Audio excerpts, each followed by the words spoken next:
We've been there throughout the last several months. Most of the time, we've been in this verse-by-verse study of this incredible book. The first half of the book showed us some great historical context to Daniel's life, and he has proven himself to be a faithful, committed follower of God, and we can learn a lot of lessons from his faithfulness and from his dedication, in addition to that of his close friends that we saw that were taken into Babylonian captivity and their refusal to back down from their faithfulness to God.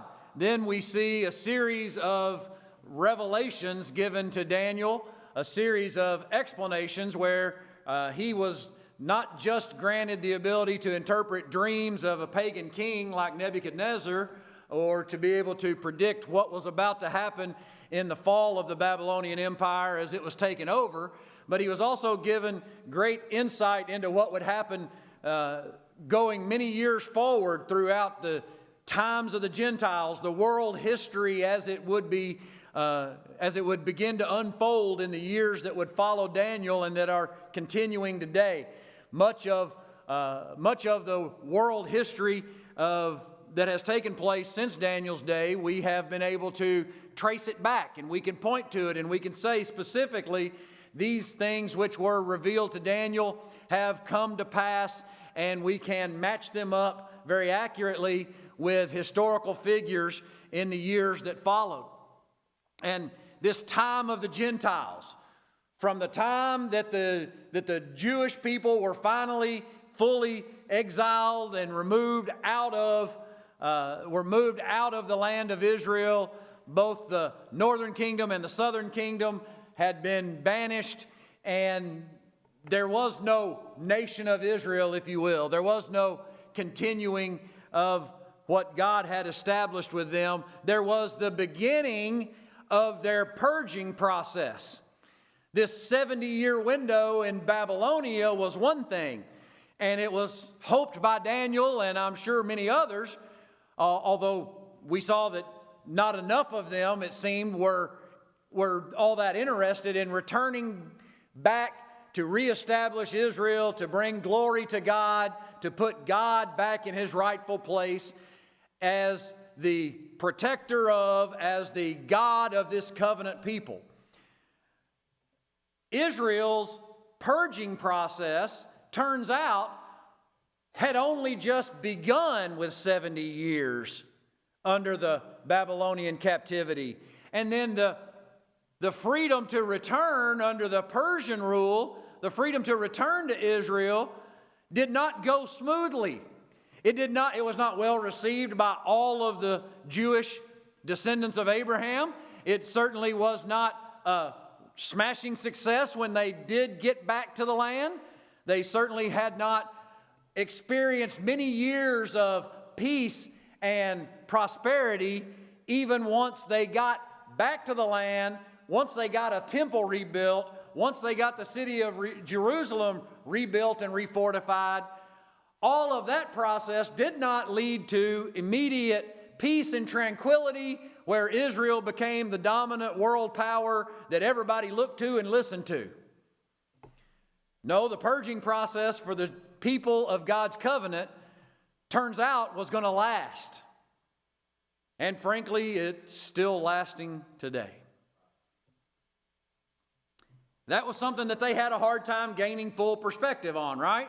By the time 500 years or more had passed and Jesus came, obviously, while Jesus was on the earth, many who were willing to buy into him as Messiah were hopeful and expecting that he would be the earthly world leader that they so desperately wanted, that would take them out from under the powerful hand of the Romans and would allow Israel to be reestablished.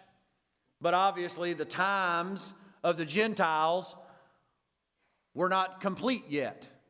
And so God allows Israel to be under the oppression, Israel to be under in many cases, the control of various non-Jewish, that's what we mean by Gentile, world leaders. And that time ebbs and flows. Sometimes they are more peaceful than others. Sometimes they are more oppressive than others. But this is all part of God's great design. Daniel couldn't understand quite all of it. Again, he lived within a certain time frame. He knew the 70 years had obviously come to an end to the extent that the people were allowed to go back, but many of them had no interest in going back and reestablishing Israel for the glory of God. And so Daniel had fasted and prayed, and for 21 days he had sought the Lord. And we saw in chapter 10 the beginning of this time, and now a couple of years into the Persian realm, Daniel is an 85-year-old man or so, and he is fasting and praying and looking for answers, and there's an explanation given to him that he's not getting these answers because there's a great conflict of the spiritual nature that takes place. That there is a demonic angel, a demonic force that guides and leads the various Gentile world powers to oppress the Jewish people. And yet there is also the power of God through His mighty angels, whereby He holds back the full extent of what the Gentiles would do to the Jews if they could. And we talked about that in some detail the last couple of times as we studied in the first portion of chapter 11, the first 35 verses. We get this explanation that takes us from Daniel's time in the 530s BC. We get about 375 or so years of world history under the Persian Empire, then under the Greek Empire. And all we see is throughout that Israel gets caught in between this constant conflict between north and the south. The empire that would be south of them being the Egyptians, those who would be ruling to the north of them, the immediate north of them would be Syrians. And Israel is constantly in the middle, and they are never fully enjoying peace and prosperity by any means. In fact, they also suffer various times of heightened persecution to the point that Antiochus Epiphanes, we see in the 160s BC, he comes along and he defiles the temple, he persecutes and slaughters many of the Jews. He takes many of the Jews and sells them into slavery. He in every way demolishes their lifestyle, stops their ability to worship at the temple as they should, the sacrifices that would be made. He defiles it in every mocking way that he can. But he is eventually brought to an end. And that's where we get to. We get a lot of detail in the first portion of chapter 11 of Daniel. We saw a reference to Ahasuerus, the Persian king, in verse 2. We saw that then the Greeks, led by Alexander the Great, are referenced in his swift rise to power in verses 3 and 4. And then eventually we see a series of leaders, and the one who stands out is the one known as Antiochus III, Antiochus the Great. And we see a lot of back and forth conflict with Israel hung in the middle, unable to experience peace in the land, still undergoing God's purging process through all of this time frame. And then finally Antiochus IV, or Antiochus Epiphanes, we see his great destruction and devastation. So nearly 400 years of history are laid out in the near term for Daniel. Okay? Now, it doesn't feel like near term when you're in Daniel's shoes to look 400 years down the road.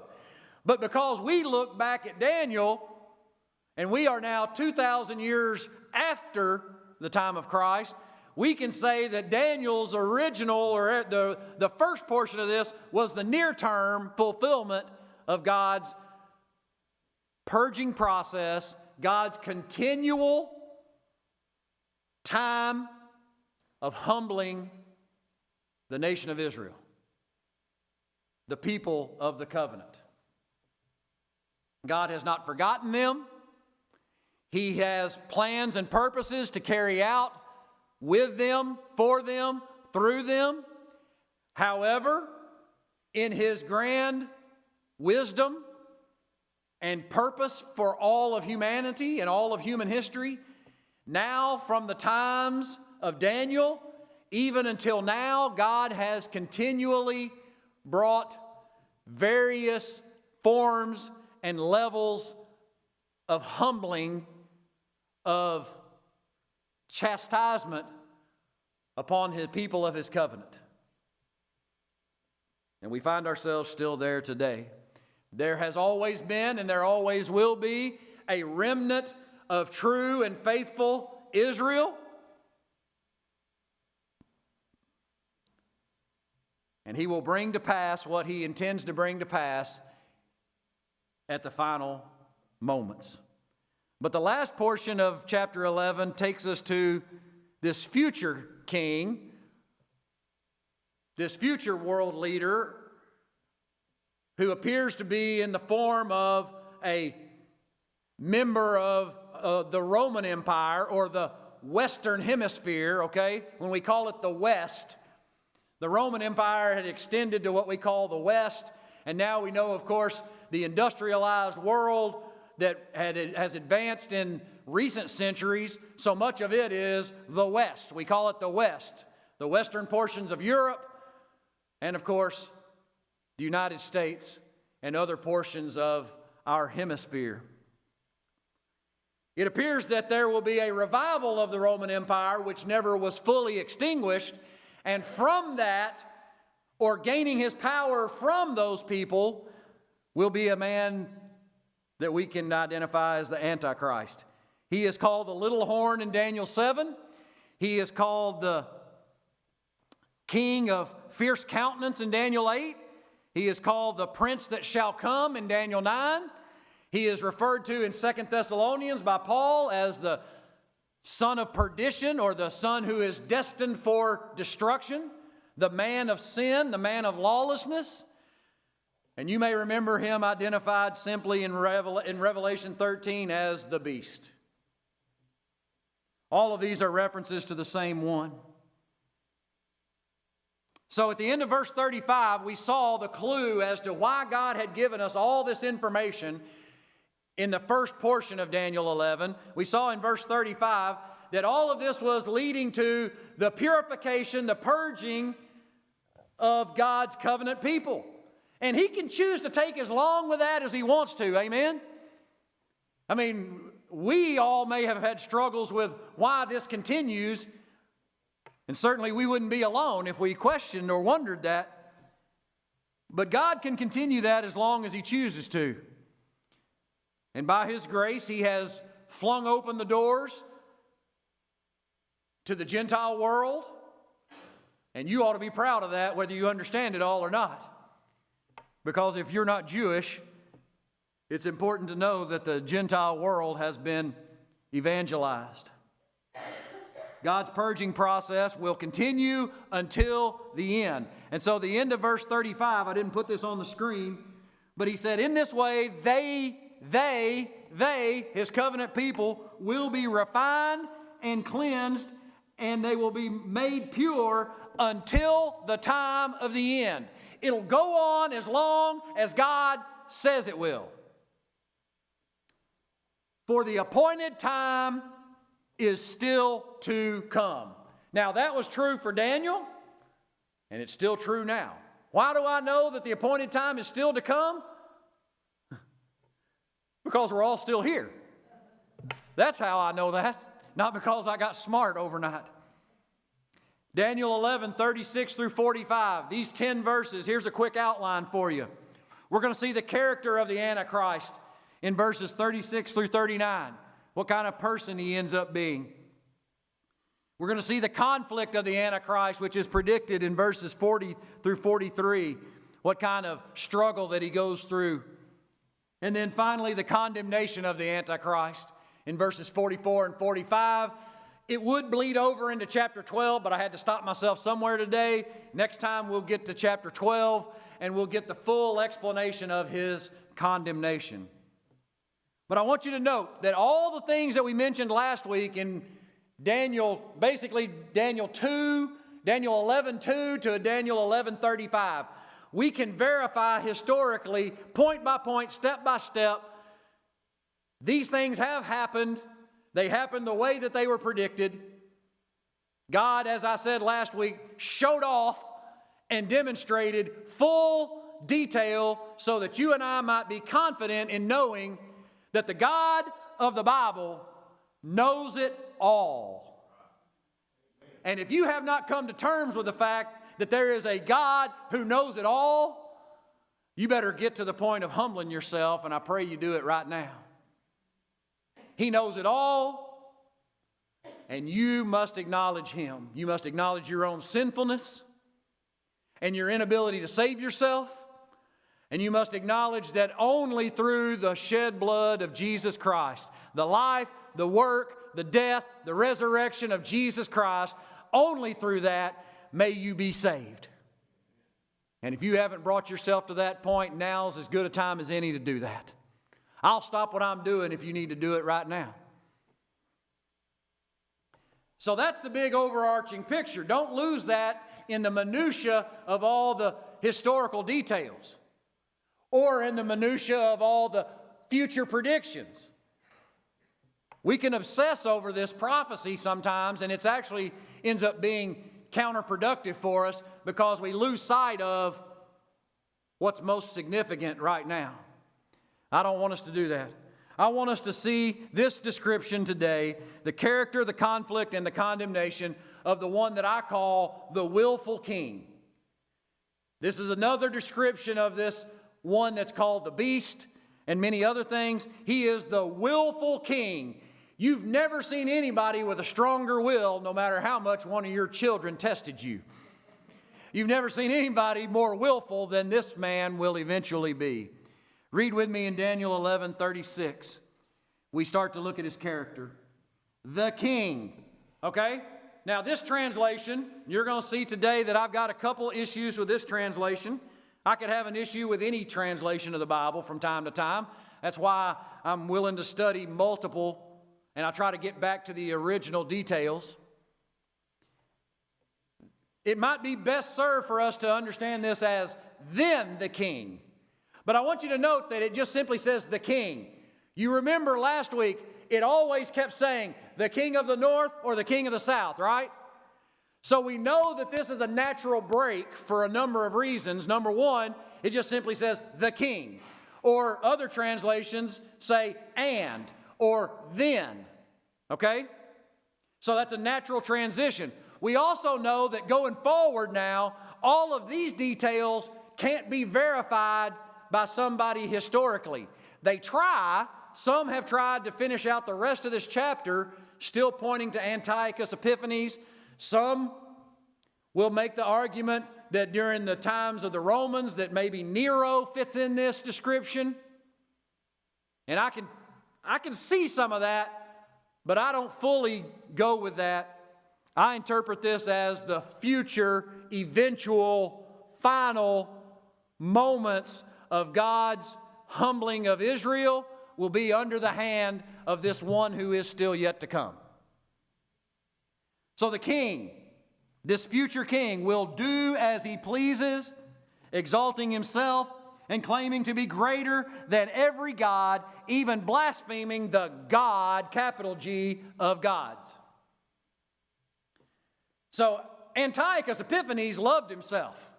Make no mistake, all of these world leaders and people who take over empires and create their own empires are certainly people who have a strong sense of self. But even Antiochus Epiphanes raised up a statue of the Greek god Zeus in the temple for people to worship.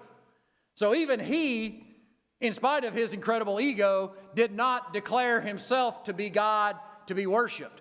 So again, I say this is a different person than the ones we've been reading about. This is a future one who declares himself to be greater than every god and intentionally and specifically blasphemes the God of gods, our God. To blaspheme God is to bring him down to your level or to raise yourself up to his level, or do both, basically, to disrespect him in the fullest. And that's what he will do in a variety of ways. So we're going to get this general picture of this man over his time frame. His main time frame is 7 years during what we call the tribulation. But most of his big events are going to take place in a small 3.5-year window. We'll see as we carry on. The rest of verse 36 continues like this. He will succeed, but only until the time of wrath is completed. You need to love that. There will be one who is a willful king, who does whatever he wants to do, who blasphemes God, who declares himself to be greater than any other God, and he will succeed. But it's all in God's time, and it's all fully under God's sovereign control. He has a time frame that God allows him to be elevated, to carry out. Listen, understand this. The Antichrist thinks he's carrying out his agenda. He is simply carrying out God's purpose. And the horrific nature of this Antichrist, let me go ahead and get this point out before, in case I forget later on. The horrific actions, attitudes, and reign of terror of this Antichrist is actually the only thing that will cause the unbelieving Jewish population to finally snap. They will finally be broken of their blindness. The scales will fall from their eyes, and they will finally see the one who is Messiah, the one that they put to death. It will take all of this chastening, all of this humbling for all of these years, all of this persecution, and all of the final fury of this Antichrist to finally break God's people to the point that the remnant that will be saved will finally see Christ for who he is. And they will finally call out to the very one that they insisted on putting to death.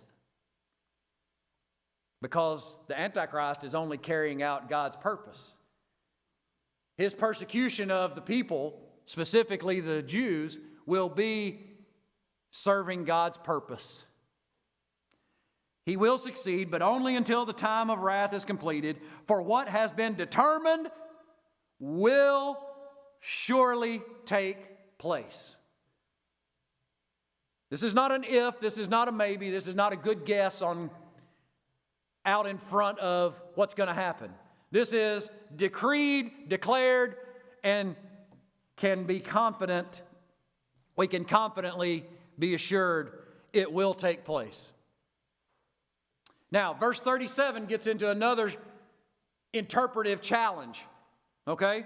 So let me read verse 37 in the NLT, which I normally preach from, and then I'm going to read verse 37 from the New American Standard. This is speaking of this future Antichrist. He will have no respect for the gods of his ancestors, or for the God loved by women, or for any other god, for he will boast that he is greater than them all. Let me hold right there for a second. Number one, he's going to have no respect for the gods of his ancestors. So traditional values, you might say, will not be passed down to him. He will not hold to traditional values in what you might say Western culture of what is acceptable and normal. He has no regard for that. Secondly, for the God loved by women. Now this opens up a huge interpretive challenge. Many of the best interpreters, theologians have studied this and struggle with how to interpret this. This particular translation leans to the side of he will not have any regard for the God loved by women. Well, who's the God loved by women? The God loved by women is, in Jewish culture, the God who will send a Messiah. The Jewish women prayed, asking that God might allow them to mother the Messiah. Okay? So that's one interpretation. I don't hold to that one here because I don't see the Jewish nature of this Antichrist. There are many people who don't have any love for the Messiah. But he won't have any love for any other God. He is completely irreligious and godless in every manner of his behavior and his speaking. And he will boast about being greater than all of them. Now, let me give you the New American Standard Version of this verse. I need to do this a couple times in this section. He will show no regard for the gods of his fathers or for the desire of women. You see how that is a significant difference? Instead of the God loved by women, the desire for women. And he will show regard for no other, nor will he show regard for any other God, for he will magnify himself above them all. So here's how I would interpret it more accurately here using this particular take. I believe that he will not have natural affection for women. Some believe that that means he will be a homosexual, and I certainly do not question that possibility. It certainly is not outside the realm of possibility that a man could be elevated to power despite living that type of perverse lifestyle. We have no problem with that in Western culture. We'll elect that all day long. We have no problem electing people who have no regard for traditional values. We have no problem voting someone in or electing someone who has no desire for women. I believe that beyond that, not only will he not desire women, he doesn't have a desire to be married to a wife or to have children. I believe he has no love for family. He, in fact, will be an embodiment of the destruction of and the rejection of the nuclear family as the Bible presents it. He'll have no family love. So he has no love for traditional values. He has no love for family. He doesn't want a family. He's not interested in a family. He doesn't want to bring children into the world. He's probably going to promote depopulation, saying that the world can't sustain itself if we keep having children. And he may also have a perverse, ungodly, sexual nature about him that he does not hide. Oh, and by the way, he has no God, no interest in any religion whatsoever, completely irreligious and ungodly. So that's the character of the man so far. Verse 38. Instead of these things, instead of loving God, loving traditional values, and loving family as God ordained it, instead of that, he's replaced it with a love for something else. He will worship the God of fortresses, which is a fancy way of saying he will worship military might. That's his God. A God his ancestors never knew, meaning none of them will ever have the military power that he's going to have. And he will lavish on him gold, silver, precious stones, and expensive gifts. He's going to spend the earth's treasury on building up his military strength. I believe he'll bankrupt nations, perhaps even the United States. You ever notice how we have lots of people in the United States who are willing to keep spending to keep wars going?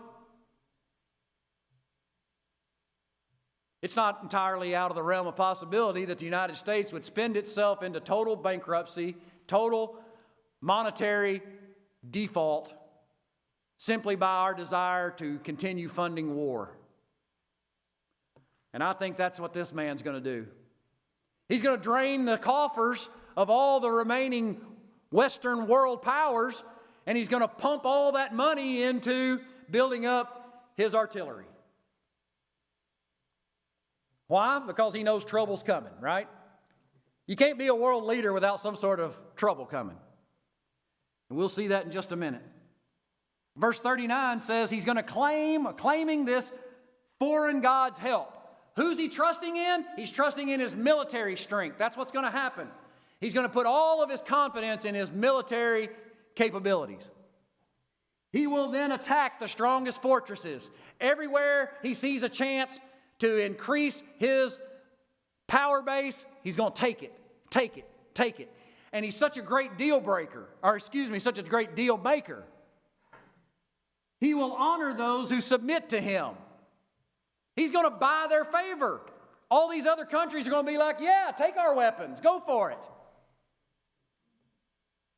He will honor those who submit to him, appointing them to positions of authority. He's going to make them feel like they matter. Isn't that nice of him? He's going to give them representatives on this new world global government that he's overseeing. Just give me all your military base and all your soldiers, all your weapons. I'll take care of you, and I'll put you on the council here. I'll give you a place. And in fact, he's going to give them positions of authority, and he's going to divide out the land among them as their reward. I'm going to tell you which sections or districts of the world that are now under your control. You know the United Nations already has a design to divide the world into 10 regions, don't you? You know that this one horn is going to emerge from what appears to be 10 at first, and then 3, and then he's going to overrule those 3. That's the character of the man. Let's recap that real quickly. This is what he's going to be known for. He's going to be a man who answers to no one. He is the willful king. He literally answers to no one. A dictator on the world scene. Essentially, all of the Western world, as we call it today, will bow to him, and he will answer to no one. He is the ultimate egomaniac. Everything will be about him. But he'll do it in such a nice way, because you know what his number one thing is going to be? He's going to have brought peace to the Middle East. You remember we talked about that? It starts with confirming a peace treaty with Israel. And he tells everybody else to back off Israel, or you'll have trouble with me. He's going to be Israel's defender, but he can't be trusted. He's going to defend Israel, but it's going to be all about him. He's going to end up blaspheming God like no other. But I'm sure the things that they see, people will just have to go, well, you know, he's not my favorite guy character-wise, but he gets a lot of stuff done. And I suspect that most of the world will just continue to happily submit to him. He's not going to love like other people do. No love for traditional values, family, or religion in any form. Oh yeah, he'll let them have some world religion, but that's just to brainwash them and keep them all under his control. For 3.5 years, he's going to let them have this big one world religion. He's fine with that because he's using it to control the people. He's going to gain unprecedented power, and then it is game on at that point. When he gains unprecedented power, now here comes his conflict. We've seen his character, now his conflict. Verse number 40. Then at the time of the end, I believe the picture of him has been about him in general. But now specific times, he's going to reach that midpoint, that 3.5-year point where things start to change. When he gets toward the midpoint, now instead of benevolent ruler that everybody is like, well, hey, at least he's helping us and he's keeping Israel safe and the world's not in conflict and he's letting us have this world religion that's got us all in harmony. Then at the time of the end, he's going to have trouble. Now another interpretive challenge here. The king of the south will attack the king of the north. Here we go again. The king of the north will storm out with chariots, charioteers, and a vast navy. He will invade various lands and sweep through them like a flood. There are going to be some strong military forces that have gathered up elsewhere and are coming after him. Why? Because they want Israel. They want that land. They want that area. They want to wipe the Jews off the map, yes, but they also want the resources. New American Standard Version of verse 40. I think it's important here. I don't see this as just a north and south conflict. I see this as a conflict that comes from the north and from the south, but the man who's caught in the middle is this Antichrist world leader. And at the end time, the king of the south will collide with him. The south provokes him. And the king from the north will storm against him. So the north provokes him as well. The south is going to be some empire or some military force from the African continent, which we might think, oh, they don't have much military force in the African continent. Check again. It's on its way.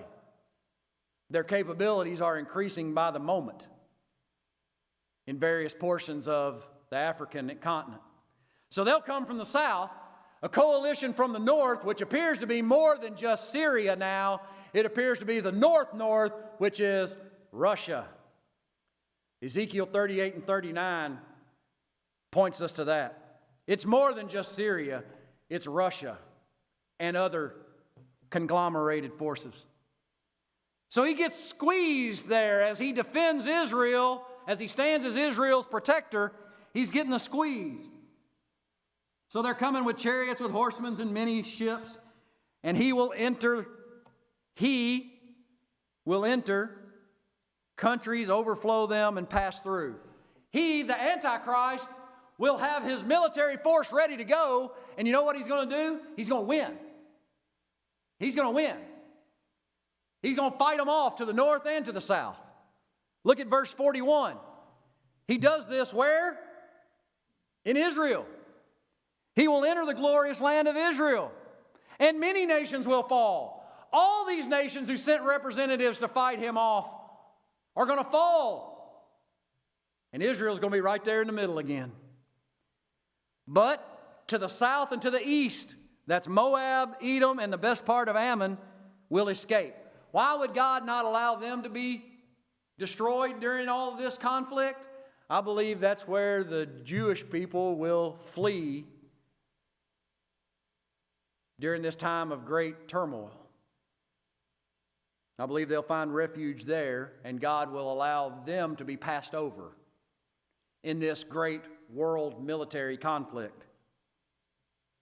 Now, the rest of this conflict is explained in verses 42 and 43. He will conquer many countries. So he says that again. Now he's on the rampage, if you will. He's going to go make some people pay for starting this fight. And even Egypt will not escape. So he's going south to put a hurt on them. He will gain control over the gold, silver, and treasures of Egypt, and the Libyans and Ethiopians will be his servants. He's going to expand his kingdom now. He had all the Western world, all the Roman Empire type countries. He already had them in his hip pocket. Now he's going to expand down into the African continent and put all these people under his feet and take all the riches that are there. But it's not going to work out. While he's busy doing that, look what's going to happen. Now again, you say, well, why does all this matter? Well, remember the specific detail that we got in verses 2 through 35? And we could point to it historically. This is God demonstrating his incredible sovereign control over the actions of humans so that he could predict not just 400 years out in front of Daniel, okay? He got all that blow by blow for 400 years out in front of Daniel. Now God has passed on past us even and is telling us in great detail, and I don't have any reason to question that it's going to go exactly like this, because it's already gone exactly like that. Look what happens in verse 44, though. His condemnation is nigh. He's not going to survive. This is not going to end well. But you know who's going to take him down? Well, it sure ain't going to be some military force of another human being. No. The Antichrist is fully empowered, endorsed by, and guided by Satan himself. He got a little strength. So verse 44, then news from the east and the north. Now remember, he's gone south of Israel to Egypt and the African continent to put some people underneath him and to plunder all their treasure, right? While he's down there doing that, he hears rumbling. Somehow he gets bulletins and is aware that apparently the people from the north have regrouped. Russia has sort of had a reboot, perhaps. The forces to the north are now joined with the east. They haven't been involved yet. What's east of Israel? Well, used to be known as Persia, also known as Iran. Who has partnered with Russia? Iran. Who else might partner in a great global conflict with Russia and Iran that would be able to march across the dried up Euphrates? China. China with an army perhaps of a couple million.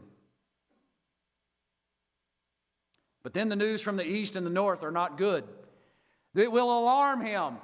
And what's going to happen? He's going to rush back to engage them in battle.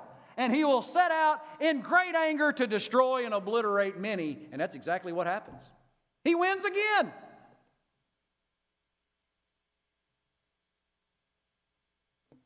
He wins again. But about the moment that he begins to celebrate that victory, God of the world, he is now. He's proven it again militarily. There's no reason for any of the leftover humans on the planet to do anything other than fall down and worship him as God. And about the moment he starts planning the next worship service for himself, he will stop. Where does he go? It's just coincidence, right? It's just a coincidence that all of this is happening and that he ends up establishing himself in a certain location. He will stop between the glorious holy mountain. You ever heard of Zion? We're marching to Zion. That is synonymous with the city of Jerusalem, God's holy city. He will stop between this glorious holy mountain and the sea. Well, Jerusalem is between the Dead Sea on the east and the Mediterranean Sea to the west. So in the region of Jerusalem, in the shadow of Mount Zion, near the temple or in the temple that was dedicated to the worship of Yahweh, he'll stop and he'll pitch his royal tents. This is as good a place as any for me to be worshiped. But while he is there, I love that this is just so straightforward. And you got to wait till chapter 12 to get the rest of it. But while he is there, his time will suddenly run out. The last sand in the hourglass has fallen, and no one will help him. There is no military might to fend off the Lord Jesus Christ when he descends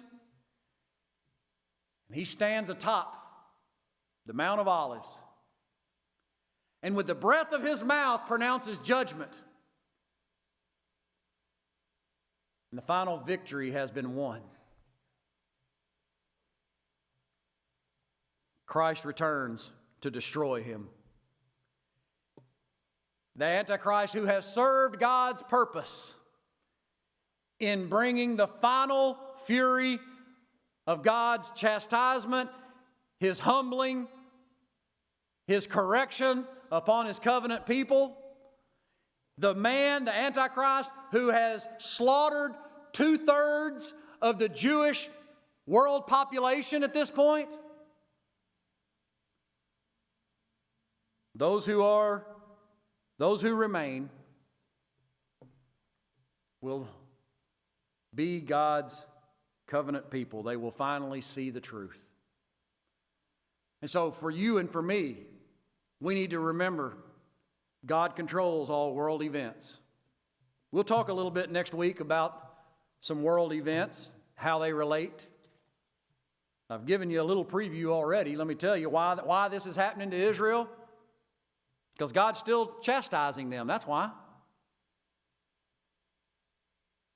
God's purging process for His covenant people, Israel, has a past. It's happening in the present. And if the Lord tarries, there'll be a future. We know that it'll last at least for this 7-year period. And He's been so gracious as to give us the details that we need. And let me just comfort you in knowing that Christ triumphs over all the madness in this world. Father, we thank you for your word.